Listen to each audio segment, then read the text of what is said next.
Ma'am कई बार हम ऐसा देखते हैं कि महिलाओं में ये दिक्कत रहती है कि उन्हें अनियमित मासिक स्राव की समस्या होती है, फिर कम आने की दिक्कत होती है, तो ऐसा क्यों होता है?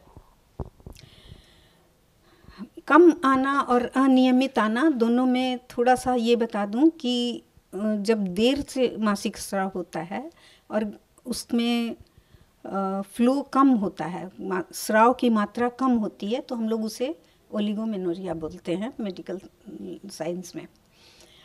अब नॉर्मली हम लोग 21 दिन से 35 दिन के बीच में मासिक हो तो उसे नॉर्मल माना जाता है, उसे सामान्य माना जाता है।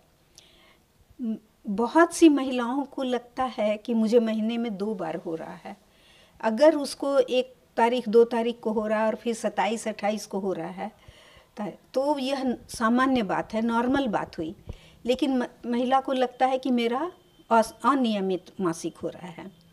दूसरा, अगर किसी महिला को 3-4 दिन अच्छे से फ्लो मासिक हो रहा हो स्राव, और उसके आगे या पीछे स्पॉटिंग, थोड़ी थोड़ी स्पॉटिंग होती है, वो उसको काउंट करके आती हैं कि मुझे तो 15 दिन 20 दिन तक ब्लीडिंग हो रही है, मुझे 10 दिन 12 दिन हो रही है, जबकि उनको 3-4 दिन का मासिक है और उसके आगे पीछे जब भी प्री या पोस्ट मेंस्ट्रुअल स्पॉटिंग है, उसको हम लोग मासिक वैसे नहीं मानते हैं। हाँ ठीक है, उसमें उनको परेशानी है महिला को, वो भी क्यों हो रहा है वो देखने की कोशिश ज़रूर करते हैं। अब देखा जाए कि जो किशोरावस्था में बच्चियों को मासिक शुरू होता है 13-14 साल की उम्र में, तो ऐसा होता है कि उनको मासिक धर्म नियमित होने में 1 से 2 वर्ष का समय लग सकता है।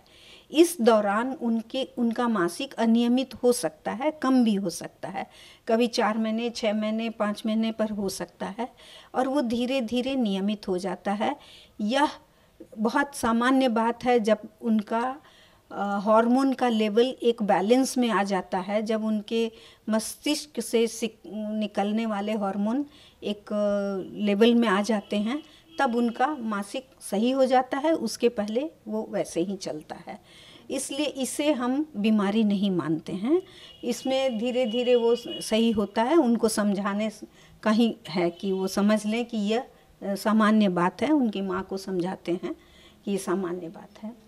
और अगर किसी महिला को मासिक कम हो रहा है और काफ़ी दिन पर हो रहा है, अर्थात ओलिगोमेनोरिया हो रहा है, तो उसके कई कारण हो सकते हैं, जिनमें एक प्रेगनेंसी के कारण होता है, दूध पिलाने से होता है जैसा पहले बताया, और कुछ दवाओं से भी होता है, एंटी साइकोटिक या एंटी डिप्रेसेंट ड्रग्स से होता है। इसके अलावा थायराइड की बीमारी में होगा, डायबिटीज़ में भी हो सकता है, और अशरमन सिंड्रोम करके किसी महिला को अगर कभी सफाई हुई हो और उसमें कुछ खराबी आ जाए तो उसके वजह से भी हो सकता है। कुछ एड्रेनल ग्लैंड के ट्यूमर होते हैं, उसमें भी हो सकता है। इसी तरह से और कई एक हार्मोन सिक्रीटिंग ओवेरियन ट्यूमर होते हैं, जिनके वजह से भी मासिक गड़बड़ हो सकता है। ये प्रायः ये कॉमन कारण हैं कि जिसके चलते होता है। इसके अलावा सेक्सुअली ट्रांसमिटेड डिजीज़ के चलते पेल्विक इन्फेक्शन हो करके मासिक में उसका बहुत बुरा असर पड़ता है। इन सब कंडीशन में भी मासिक कम या अनियमित हो सकता है।